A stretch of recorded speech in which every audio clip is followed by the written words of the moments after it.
Well, I think we can all agree that the start of the season has not went, well, the way that us as fans had hoped it was going to go, right? We're 0-3 on the year, some big-time losses, but yet, again, a lot of close ball games, all one score, and that was a lot like last year. Look, last year could have gone the exact same way as what we have going this season. However, the football gods just don't want to roll the ball in our direction this season, and it is what it is, right? You have to roll with the punches and kind of you have to take what they give you, and it is what it is. But the Kirk Cousins trade rumors have heated up. Last week they started after that 0-2 start, losing to the Philadelphia Eagles. This week, however, they're starting to get a little bit louder. Fans are losing their minds, and I don't understand why. This is typical Viking football. You have a good year, you're going to have a bad year the next or the following season. It's just how the Vikings have always historically done things. That's just how it is, and it sucks. I understand it. It's, I'm getting sick of it as much as you guys are getting sick of it as well. But these Kirk Cousins trade rumors are heating up, and there's a certain team, the New York Jets, who are potentially looking to move on or looking to help their season chances out even more than Zach Wilson will. But the Jets have also said, hey, look, Zach Wilson's going to be our starter and stuff like that. But Adam Schefter actually spoke on the Kirk Cousins trade rumors. So let's get right to that. Tyler Fornes wrote this article out and gave us a little inside look at what Adam Schefter actually said. So it started off by saying, look, Minnesota Vikings have started 0-3 this season, something that also happened to them in 2020, right, if you remember. Now, the intrigue here is that the Vikings are likely to move on from Cousins after this season. We're trying to bring up the contract extension talks. However, that's going to get paused until the end of the season. That's when they're really going to reconvene and try to get something done. Potentially, maybe not. Who knows? I don't think it's going to happen. But ESPN's Adam Schefter was asked about a potential Cousins trade to the New York Jets and shut it down. I think that's pretty obvious, right? He said, there's nothing to that right now, but the Vikings are 0-3, and they made a decision where it certainly looks like they're going in a different direction than Kirk Cousins next year.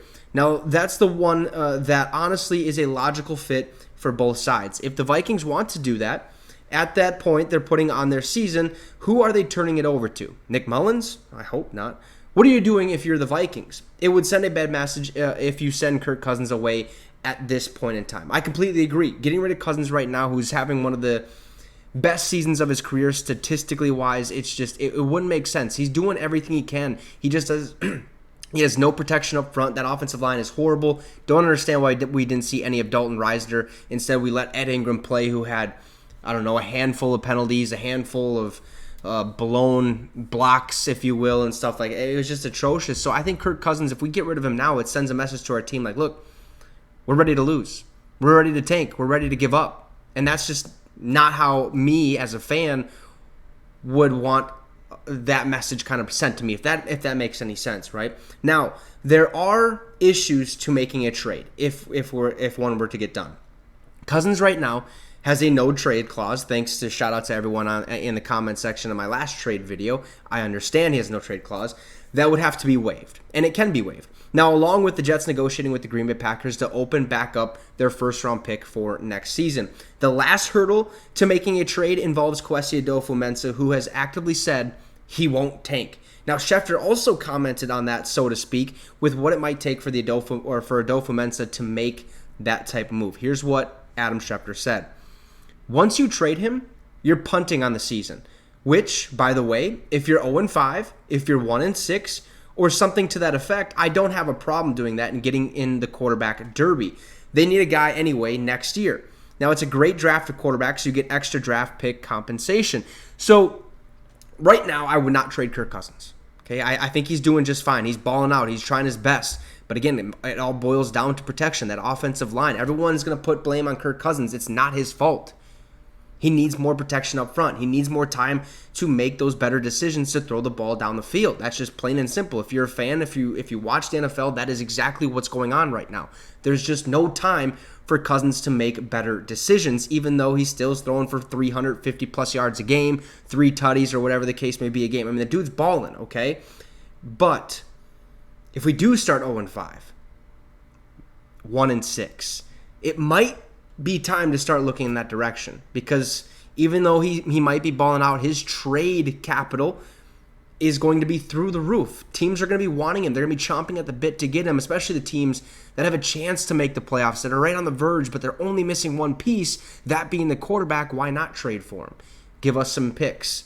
Get into that quarterback carousel that's going to be happening in the next draft, right? Caleb Williams, Drake May, Shedeur Sanders, the Bo Nix. I mean, there's a couple of other players out there, too, that we could select from.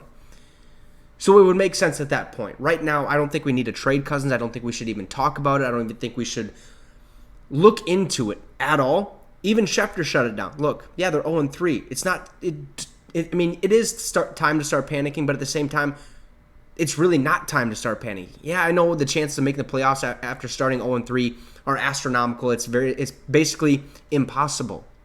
But there's still a chance, right? There's still that hope that we could make the playoffs.